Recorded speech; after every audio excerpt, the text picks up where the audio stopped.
everybody, welcome to Dinner and a Tips. My name is Brenda. I'm going to be your cooking guide. So today it's a pretty nice fall day. When I think about fall, I think about apple orchards, I think about pumpkin patches. So I'm actually going to do a pumpkin crepe with an apple filling. So I went ahead and sliced up the apples. You can slice them if you want. You could do them thinner this way, but I just want to get a fairly even cut on my apples so when they're cooking they cook evenly. So I usually just use this handy little dandy chopper. So I'm going to go ahead and get these apples started because this is what takes the longest. So I'm going to do probably a medium heat. I'm going to throw these apples down first. And then I'm going to hit them with some apple juice. This way when you're cooking the apples, you're going to keep that apple flavor in versus just doing water. So we're going to go ahead and get that started. And while that's cooking, we're going to go ahead and work on our very easy crepe mixture. So we've got 1 cup of milk. You could do heavy cream if you wanted, but I'm just doing milk. I've got 3 eggs. I'm going to do 1 cup of flour. And I'm going to do 3 tablespoons of pumpkin. And you know what? I forgot something very important for this recipe. So we're going to pause and I'm going to come right back with the butter. 1. Alright, so we're back. I'm going to go ahead and add the butter. And next we're going to do some cinnamon and sugar. So this is how we're going to kind of get a pumpkin and apple spice on this one. So let's go ahead and probably do a teaspoon of cinnamon. And for these rest of the spices, I'm just going to use like probably a half a teaspoon of cloves. You could just do like any of these seasonings. If you're missing one of these, I don't think it's going to change the overall recipe. Got a little nutmeg and a little allspice.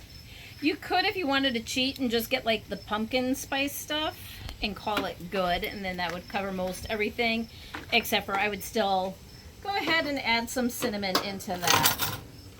I'm also going to do just a little bit, probably a teaspoon of almond and a teaspoon of vanilla. So that's all this stuff is. So I have an immersion blender. You could mix this by hand, but you just want to make sure that it's really smooth when you are getting ready to use it for your mix.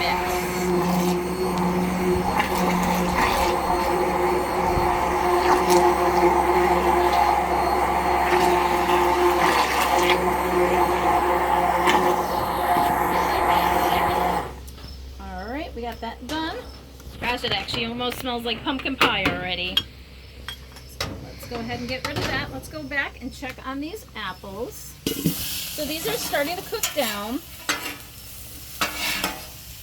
So I actually have a lot of extra apples. We're not making that many crepes today, but I want to hit this with 3 tablespoons of brown sugar. This is actually going to kind of give it like a caramel taste. We'll probably do about a tablespoon of honey. And then I'm going to hit this with just some good old-fashioned cinnamon and sugar. This is just going to give a little extra taste to those apples. Let's go ahead and give that a quick toss. And these are starting to soften. Oh, this smells like actually apple pie. So just smelling pie out here today. So these are getting softer. So I'm just going to hit this with just a little bit more of the apple juice. Again, this way it keeps the apple flavor in. Anytime you're cooking with fruit, I try to do a juice instead of just water. Even if you're cooking with a different kind of fruit, apple juice is still a good option for this one. Alright, so it is time for the crepes. Here we go. So the crepes, I'm just turning this down. I'm going to go ahead. This, you want to use butter. You do not want to use oil on this one. We got a nice thin.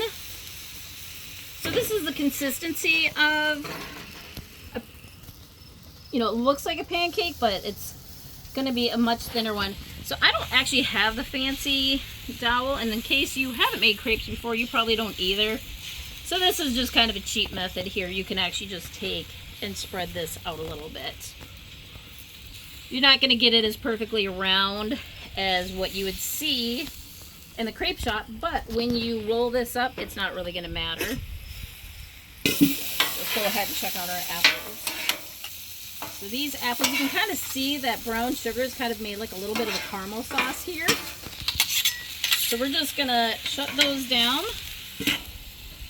And so this is actually, so when you're doing crepes, they're very thin and you can't slam them like a pancake, but just, I use a thinner spatula when I'm doing these ones. So, okay, so we got that going. I'm gonna go ahead and shut those apples off because they're done. So you're just looking for like a little brown here.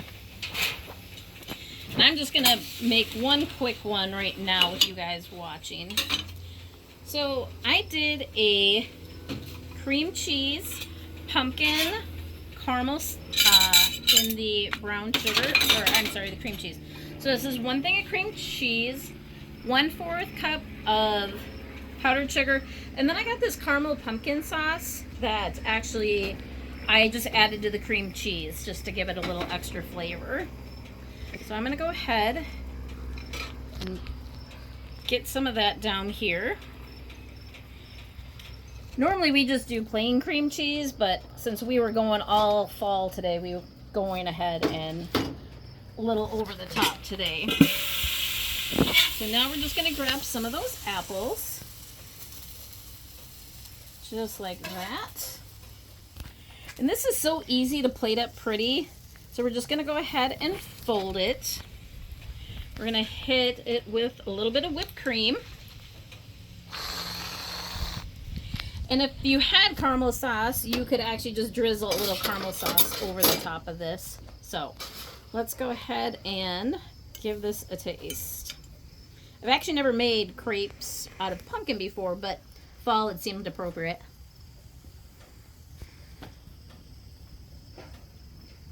Actually, that does taste like a little pumpkin pie and a little apple pie all together. Can't ask for anything better than that. So go ahead, subscribe, see what we're making next time, and eat happy.